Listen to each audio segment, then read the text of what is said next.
chapter 13. So Canto 1, chapter 13, the chapter is entitled Dhritarashtra Quits Home, and we're looking at verse number 2. Yavata kritavan Krishnan Kshatta Kausaravagritaha Jataika Bhaktir Govinde Tebhyaschopararamaha Yavata kritavan Prashnan Kshatta Kausaravagritaha Jataika Bhaktir Govinde Tebhyaschopararamaha Yavata kritavan Prashnan Kshatta Kausaravagritaha Jataika Bhaktir Govinde Tebhyaschopararamaha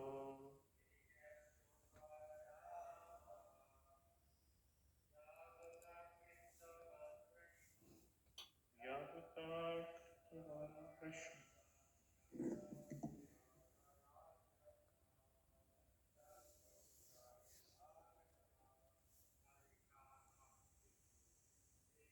Jataika Bhaktir Govinde Tebhyaschopararamaha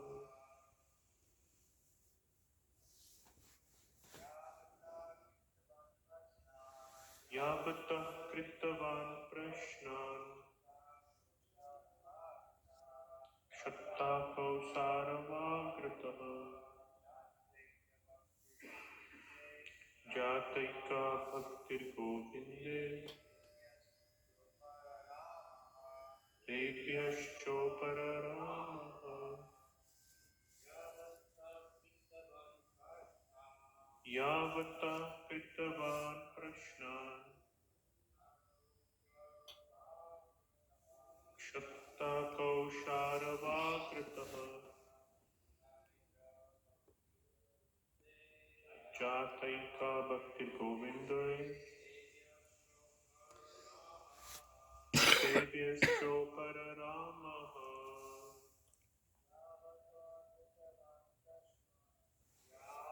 Sankirtavan Prashnan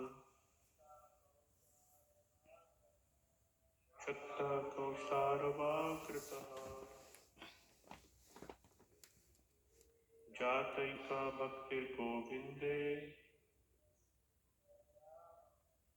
Tebhyaschopararamaha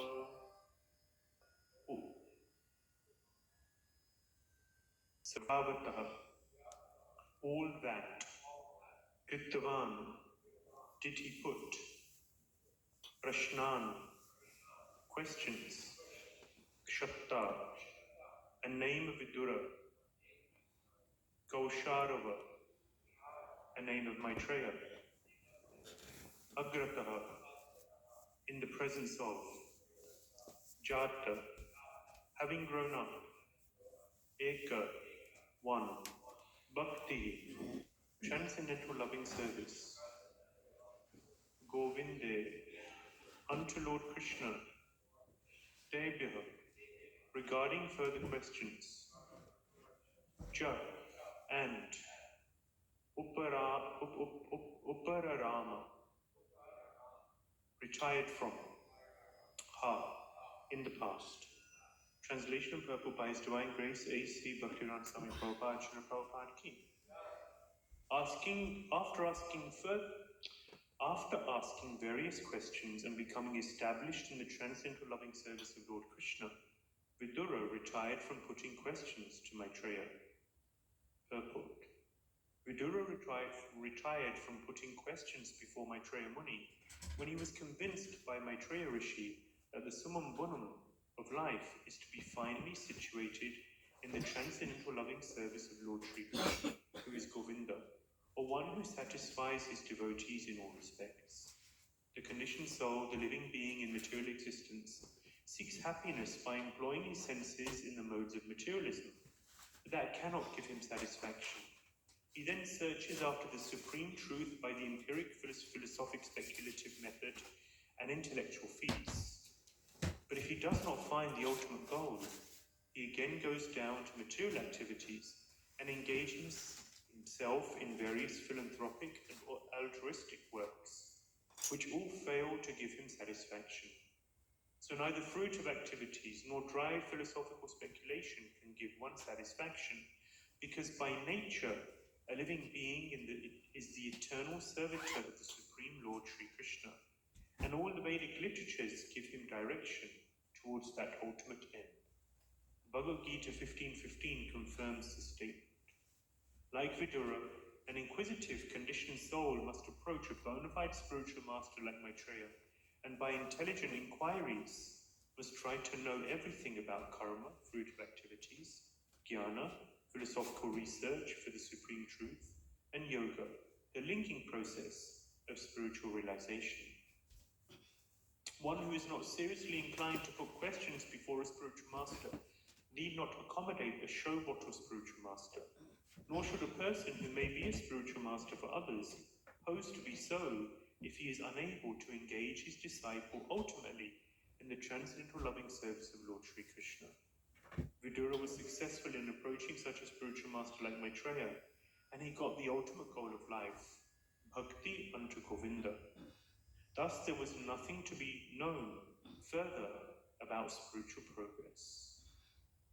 Om Jnana-timirandasya Jnananjana Shalakaya Chakshurunmilitam Yena Tasmai Shri Gurave Namaha Mukham Karoti Vachalam Pangum Langayate Girim Yat Kripatamaham Vande Shri Gurun Dinataranam. Jai Shri Krishna Chaitanya Prabhu Nityananda Shri Advaita Gadadhar Shivasati Gaura Bhaktabinda. Hare Krishna, Krishna Krishna, Hare Hare. Hare Rama, Rama Rama, Hare Hare. Hare Krishna, everyone. My name is Ananda Chaitanya Das. You can probably tell I'm from London. I was born and bred in London. My parents are from North India, from Punjab actually. And I joined the Temple of Bhaktivedanta Manor. I stayed there for just under 10 years, and then I moved to Hungary. So these days I live in Budapest, Hungary. I've been living there for almost 10 years now, and I'm just traveling down the west coast of North America, doing some preaching, and also sharing the books of my spiritual master, Swami Shivam Swami. It's a pleasure to be here. Thank you very much, Nitara Prabhu and everyone, for allowing us to be here. I actually visited, I remember Jai Govinda Prabhu. I visited 3.5 years ago, and it was a pleasure, so that's why I've returned. Oops, Hare Krishna. So, in this section of the Bhagavatam, we're hearing about Vidura. Actually, this is a prelude to Dhritarashtra quitting home. Vidura went through, we see in the Mahabharata, it's not really spoken about in the Bhagavatam, but in the Mahabharata we hear about Vidura. He's, of course, the Prime Minister, a very significant position, the Prime Minister of any country. We see who's Trudeau was now in Canada? Mark Carney. Right. Yes, of course. Of course. He was a governor of the Bank of England. Yeah, absolutely. Yeah. I studied economics at university. I worked in banking for a couple of years after I graduated. But then for the past 20 years, I've been a bit not as connected as I was with what's happening in the world. But yeah, Mark Carney, so the Prime Minister, a very significant role. But we see Vidura goes through humiliation. And it goes on for a long time until it's very close to the Kurukshetra war. Vidura is trying his best to avert that war. He sees the duplicitous, very greedy, very demoniac nature of Duryodhana, and he's trying his best to quell nature of Duryodhana, to try and avert war, to try and have a fair agreement between the Pandavas and the Kauravas. But when he speaks out very strongly against Duryodhana in the court in front of Dhritarashtra, then Duryodhana takes exception and basically kicks him out of the palace. Vidura leaves. Of course, this was a blessing in disguise for Vidura as a person, because he was allowed to go on pilgrimage to, of course, it's a very enveloping role, being a prime minister, having to be involved in politics and economics and people management and the affairs of a huge, vast empire. So he gave that all up. He left the palace, he left his duties, and he went on a deeper search to realize the absolute truth. Of course, Krishna was in their midst, and he was a lover of Krishna. It's described how once Krishna had an invitation. Well, he had an invitation from Vidura to go to their home, Vidura and his wife, and then Duryodhana invited him. Vidura lived relatively simply, especially considering he was a prime minister. And then Duryodhana had invited him to a huge banquet. But Krishna chose the devotion of Vidura. So he went to Vidura's house, and they were just so, Vidura and his wife, they were so taken aback. They were so mesmerized by the fact that Krishna, the Supreme Personality of Godhead, the cause of all causes, had come to their home. They were beyond themselves in joy and bliss. So, but what did they have? Actually, it was a last-minute invitation, so they had very little in their home. They just had bananas. So Vidura's wife was just looking at Krishna, and she was peeling the banana, putting the actual banana aside and feeding him the skin. And Krishna was just so captured by their love. At the end of the day, what does Krishna want? Krishna's not in need of anything. He refused the banquet of Duryodhana because huge opulence doesn't interest Krishna. Krishna has plenty of that. Goloka Vrindavan is actually full of opulence. There's no lacking of opulence. But there's something which is very attractive about Goloka Vrindavan. There is something which is very attractive about the heart of a devotee, and that is a love. So Krishna was attracted to the love of Vidura and his wife. So he took those banana skins, and he didn't say, "What the hell are you doing? Are you beside yourself? Don't you see? You're feeding me banana skins. What are you doing?" No, that wasn't Krishna's response. Because patram pushpam phalam toyam yome bhakta prayachati tadaham bhakti uparitam ashnami prayatatmanha. What does Krishna accept? Whether it's a leaf, a flower, fruit, or water, these are such insignificant things, relatively speaking, in the grand scheme of things, in terms of what we could offer Krishna. The point is, he's not interested in what we're offering. What he's interested in is the love that we're offering it with. Tadaham bhakti uparitam. Krishna accepts the love. So Krishna accepted the love of Vidura's wife. He said, "This is what I want." And therefore he ate the banana skins. Anyone tried banana skins before? You make banana skin sabji. In Bengal, they make some sabjis out of everything. And it's pretty good. But raw banana skin, I'm really not sure about that. But Krishna ate the banana skin because he was accepting the love of Vidura and his wife. That's the real commodity. Prabhupada gives there's one nice kind of video with Prabhupada in the background, and he's speaking about Sanatana Goswami. And he's saying Sanatana Goswami is living very simply. He hung his deity, Madan Mohan. This is before they built the huge temple, of course. There's a whole story of how they built the temple, but I won't go into that right now. This is before. He hung his deity off the tree, 2 ropes. Deity was hanging there, and he would do his basic worship. What did he have? His means were very, very limited. And he would get a bit of flour and mix it with some water and kind of make some chapati. And he would offer this chapati, and it was still raw. And said to Sanatana Goswami, okay, fine, it's raw, I'll accept that. But at least give me some salt.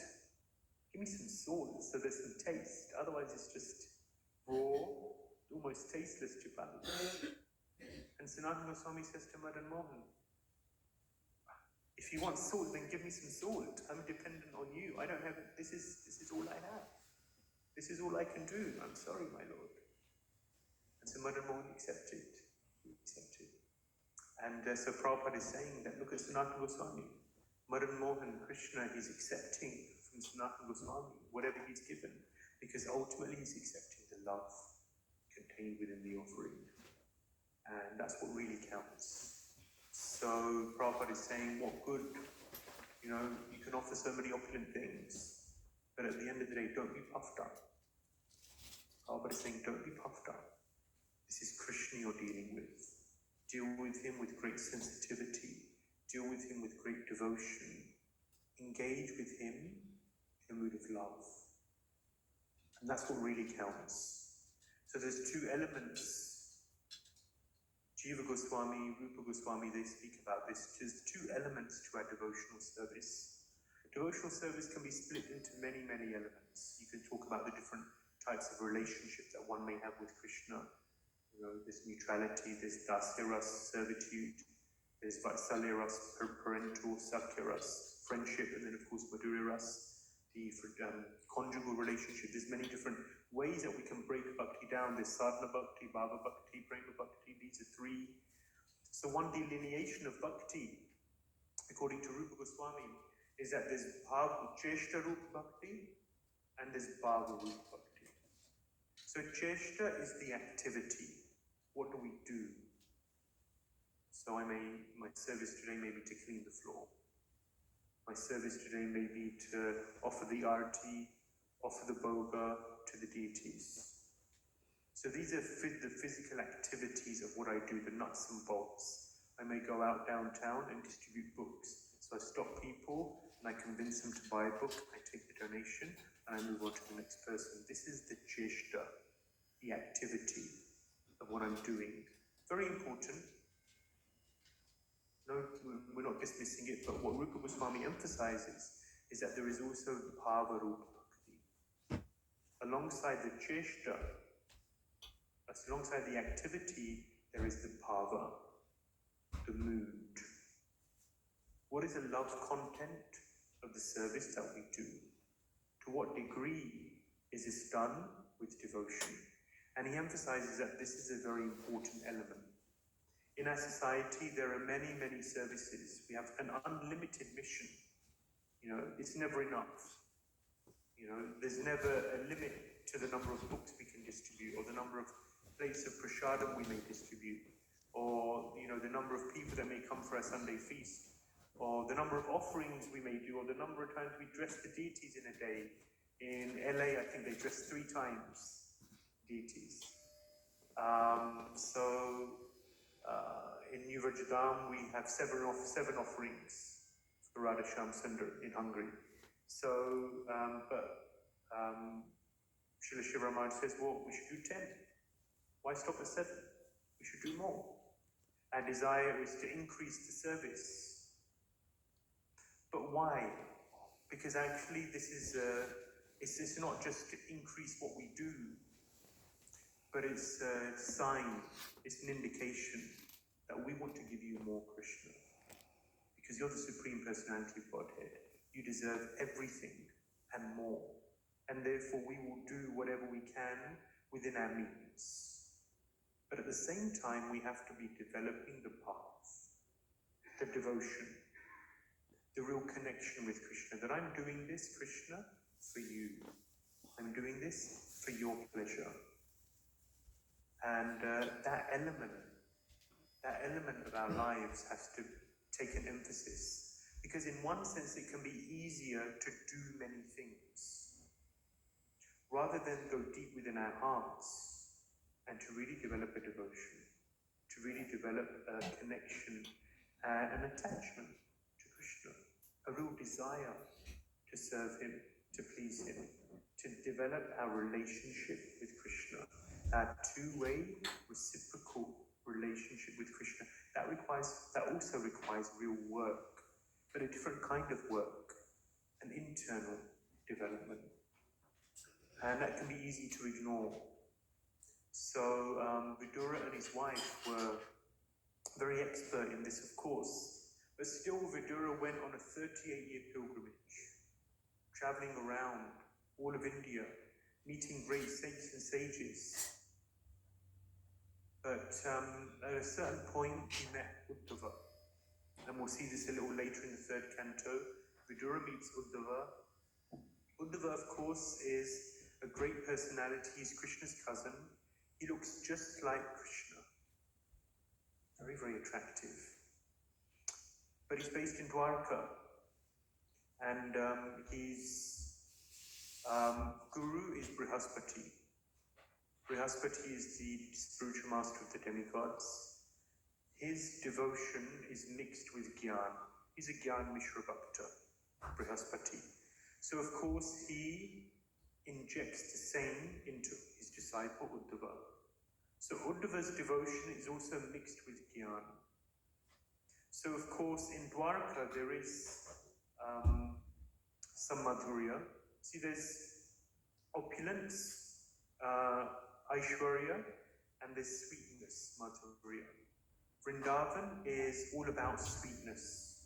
Like I mentioned, there is opulence in Vrindavan. In the discussion between Swarup Damodar Goswami and Srivas Pandit. Swarup Damodar, they're in Narendra Sarovar in Jagannath Puri. Yes, and they're discussing, they're talking. And Narad Muni is emphasizing, Srivas Pandit, who's originally Narad Muni, he's emphasizing the supremacy of Vaikuntha. And Swarup Damodar Goswami is emphasizing the supremacy of Vrindavan. And so Srivas Pandit is explaining how opulent Vaikuntha is. And then Swarup Damodar Goswami says something that really struck me. He says, a grain of sand in Vrindavan contains more opulence than all of the Vaikuntha planets combined. So Vrindavan is extremely opulent. There's so many jewels, emeralds, diamonds, sapphires, which are strewn all over Vrindavan. It's not that Vrindavan lacks in opulence. It isn't just a normal village. It's dripping with opulence. But the opulence is insignificant. It's insignificant in comparison to the sweetness, the madhurya. Actually, Vrindavan is dripping in sweetness, much, much more than the opulence, and therefore the opulence is insignificant. There's a description in one place of the Gaushala of Nanda Maharaj. He has 900,000 cows, and they live in a palace. I remember when we, in Bhaktivedanta maybe 15, 17 years ago, we reopened the Gaushala, and they call it the Hilton for the cows. So, it was a very nice facility, very, very well constructed. It cost at that time £2.5 million. So, a good amount of Lakshmi. So we call it the Hilton for the cows. So I don't know what you'd call Nanda Maharaj's Gaushala, but it's strewn with emeralds and diamonds and rubies and sapphires. It's very, very opulent. But that's not the point. The point of Vrindavan is just how sweet the exchanges are. They're worshipping Mother Yashoda, Nanda Maharaj, they'll be worshipping Lord Narayan. The Brajvasis, they all worship. They're good followers of the Vedic process. They're worshipping Lord Narayan, they worship Surya, they worship the demigods as we see Indra Puja, they do on an annual basis until Krishna comes along, of course. And so they do all of this worship. They follow the rituals, the rules and regulations, but they're very inattentive in their practice. Because as they're worshipping Narayan, they're doing the arati, the mind wanders away somewhere. Where does the mind wander to? Wanders to Krishna. so absorbed, they're so attracted, they're so devoted to Krishna. Actually, not devoted. Devoted is the wrong word. Because they don't worship Krishna. Krishna is just a lovely, wonderful blue boy. He's an ordinary boy for them. There's no airs and graces.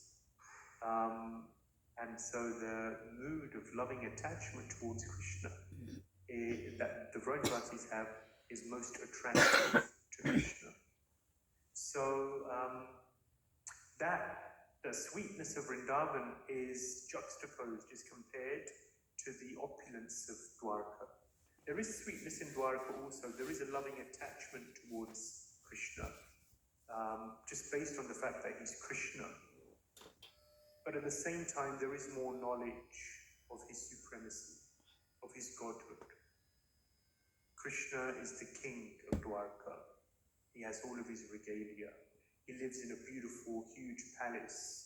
Actually, he expands himself into 16,108 Krishnas. Each of them has his own palace, and he has his own queen.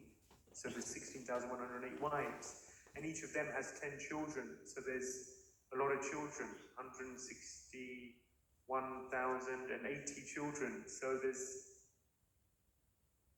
when things are big, it leads to a watering down or reduction in the sweetness.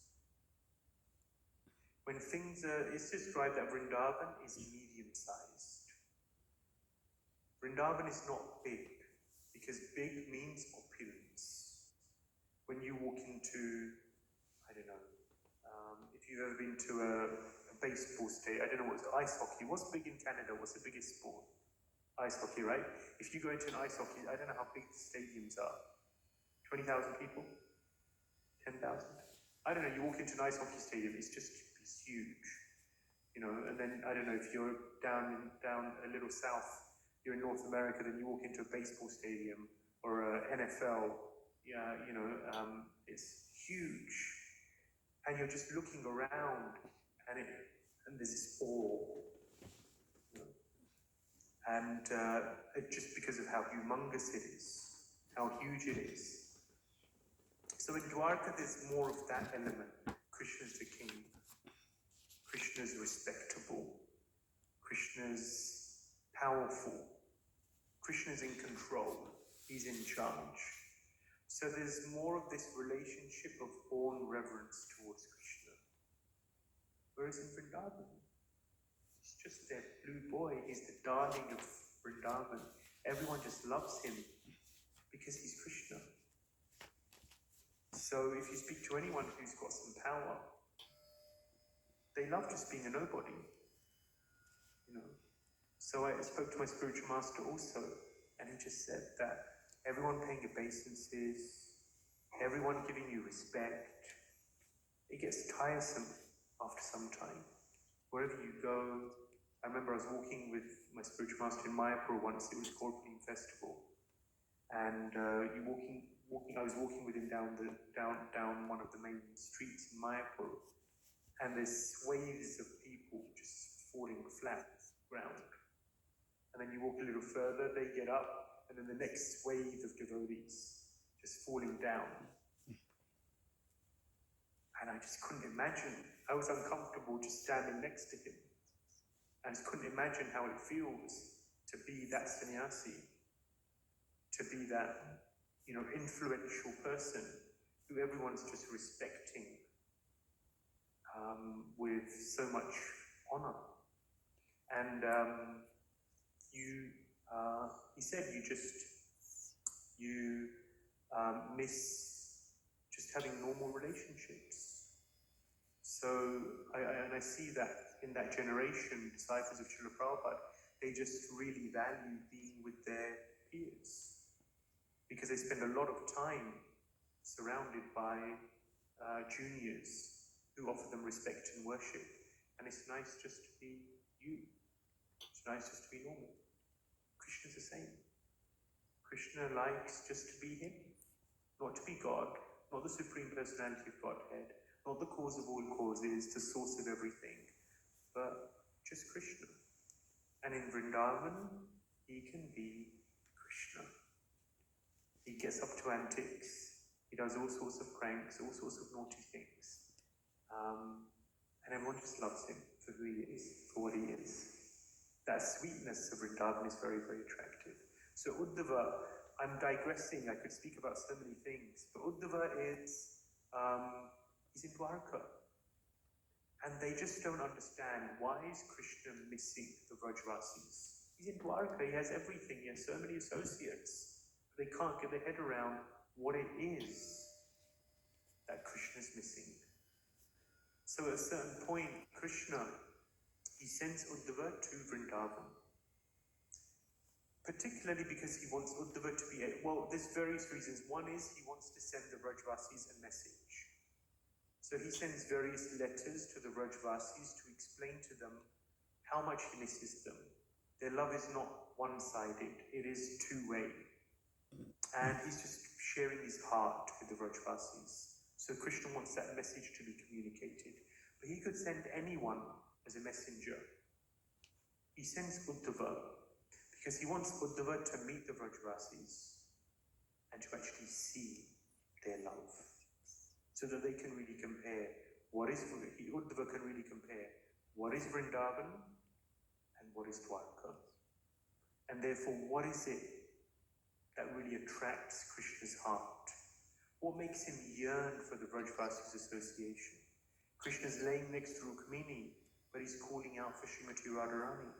Why? We see in Brihad Bhagavatamrita, Krishna is yearning, he's actually writhing in agony, in separation from the Vrajvasis. And this is amazing. This concept is amazing.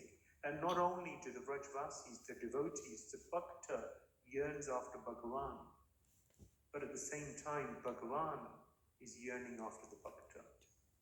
Sadhavo hridyam mayam, sadhunam hridyam tvaham, madanyattena jananti, naham te vyomanagapi. This is 9.468, a beautiful verse in the Leela, in the pastime of Ambarish Maharaj, Uddravasa Muni. The Lord explains the love that he has for his devotee, that yes, the devotee loves the Lord, so Lord Narayan, Vishnu, Krishna. He's saying that, yes, the devotee loves me, but I also love my devotee. And more than that, for the devotee, only I am in their hearts. And for me, as the Lord, only the devotee is in my heart. So it's a beautiful statement of how the Lord really, really, genuinely loves and appreciates his devotee. So Uddhava goes through this education, and by that association, by the association of the Vrajvasis, Uddhava is elevated from a Jnana Mishra Bhakta to a pure devotee. So association is very, very powerful, and we have to be very careful and mindful as to who we really open our hearts up to. Because, and that's really association. We can be with so many devotees, we can be surrounded by devotees, but association means, who do we open our hearts to? Who do we have a really intimate bond and link with? And best to associate with devotees who are pure devotees, 10% pure, that's of course the best. And number two, those who are on the path of pure devotion, and who really have Vrindavan as their goal. And that kind of association is infectious, is powerful. So Uddhava has that association. Prabhupada gives the example of an iron rod put into fire. And when you take the iron rod out, then it becomes like fire. Uddhava is put into the fire of separation, that is Vrindavan. And he gains that same quality. He gains that same mood. He gains that same approach to devotion. And through that association, Uddhava's changed. He comes back from Vrindavan, he goes to Dwarka, and he's a changed person. And in that way, when Uddhava returns, Krishna feels like he's gaining a piece of Vrindavan. Uddhava brings a piece of Vrindavan in his heart, and he shares that with Krishna. And Krishna is in bliss then to have Uddhava's association. Now, having introduced Uddhava, Maitreya comes in touch with Uddhava on his travels. Towards the end of his travels, actually, he comes in touch with Uddhava and he's enthralled by his association. This is what Maitreya was really looking for. He came across so many great souls on his travels, so many saints and sages, so many holy men, but none of them actually touched his heart like Uddhava does. Because Uddhava is carrying Krishna in his heart. Funnily enough, actually, when Vidura returns, soon, 1:13:10, Bhavat Vidha Bhagavatas Tirtha Bhuta Swayam Vibho Tirtha Kurvanti Tirthani Svantastena Gadavata. When Vidura returns soon, he's returning to Hastinapur. Yudhishthira sees him and he says that you are very, very special, Vidura, because you are carrying the Lord in your heart. And for one who carries the Lord in his heart, he has very special qualities, a very special nature, a very, very attractive nature. Specifically, how Yudhishthira Maharaj glorifies Vidura, he explains that holy places like the Ganga, Yamuna, Saraswati, and so many holy places in India, people go to those places when they bathe in the holy rivers. When they go to these holy places, they deposit their sins in those holy places. Those places become laden with that sin, is described.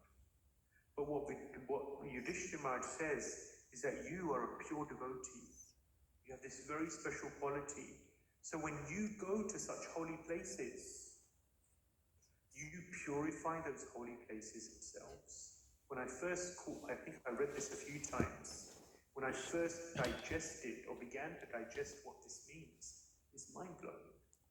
A person in what seems to be a mortal body, they can go to the Ganges, and when they bathe in the waters of the Ganges, they purify the Ganges of those sinful reactions that have been accumulated through so many mortal people bathing and depositing their sins there.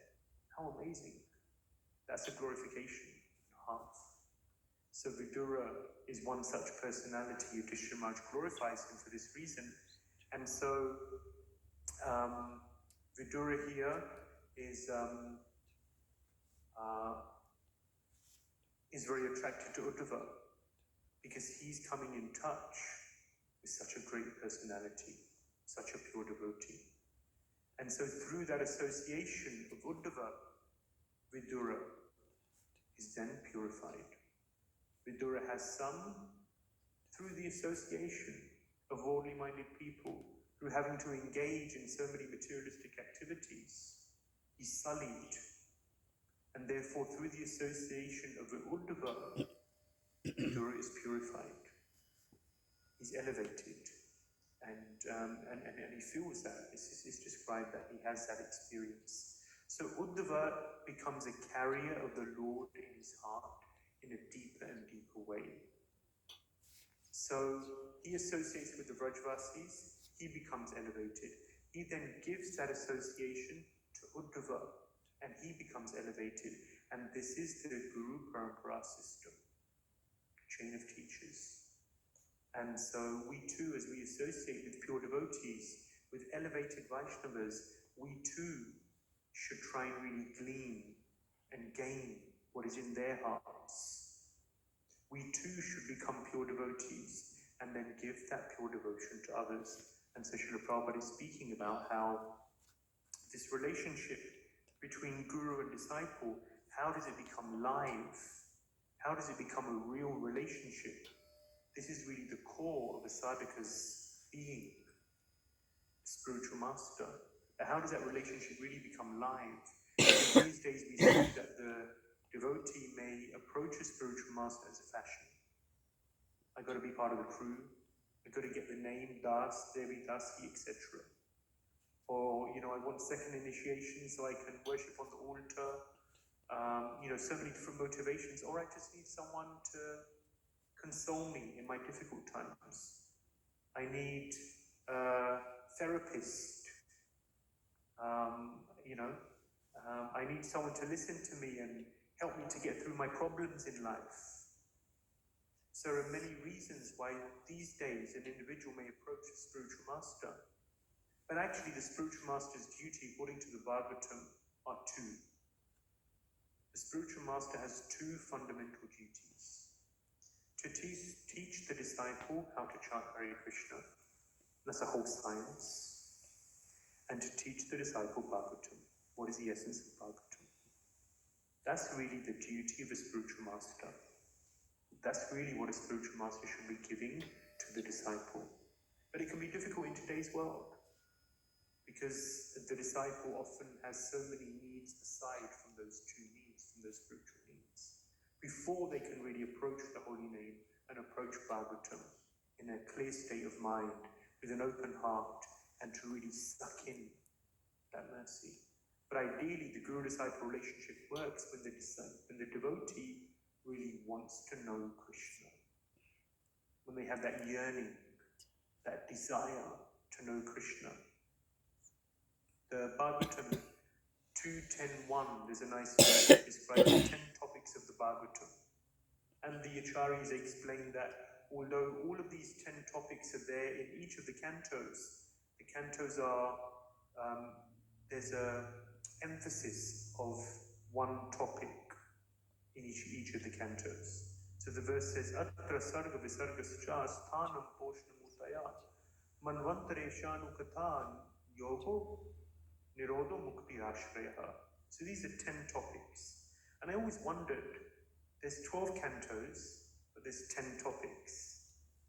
So what the Acharyas explain is that canto 1 represents desperation. It's the desperation of Maharaj Parikshit. He's got 7 days left to live. He's got no choice. He has to hear Bhagavatam. He has to try and perfect his life in this very short time. He's desperate. And then Canto 2 represents sadhana. Okay, so I'm desperate. What do I do? What do I do with that desperation? So it really focuses in on sadhana. As Shukadeva Goswami comes in at the beginning of Canto 2. And then Canto 3 represents Sarga, primary creation. Canto 4 represents Visarga, secondary creation. And so on, 10 topics. So Canto 1 represents desperation. I want to know about Krishna. I need to know about Krishna. This is my life's goal. This is everything. I need this. So this is the mood of the disciple. This is a ripe disciple. This is a disciple who's like good fertile soil. So then the guru can give the bhakti lata beach, the seed of devotion, the seed of pure devotion to such a disciple. What is that? Seed of devotion, transcendental knowledge. Once Srila Prabhupada was in Radhakund, Vrindavan, with his spiritual master. I think they were in Radhakund, I believe. And there was a parikram organized. So the devotees who were attending, they could either visit the holy places, or the other choice was to stay in here from Srila Bhaktisiddhanta Saraswati Thakur. Srila Prabhupada chose to stay in here. Saraswati Thakur was very happy. He said, I have noted this boy, he likes to hear. And he sat there and he was very, very attentive. Attentively hearing his spiritual master. So the spiritual master is very observant.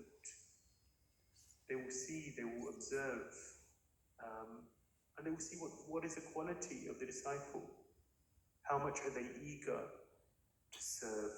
Tadvidi pranipatena pariprashnena sevaya upadekshanti te jnanam jnaninas tattvadarshinaha. How much are they ready to serve?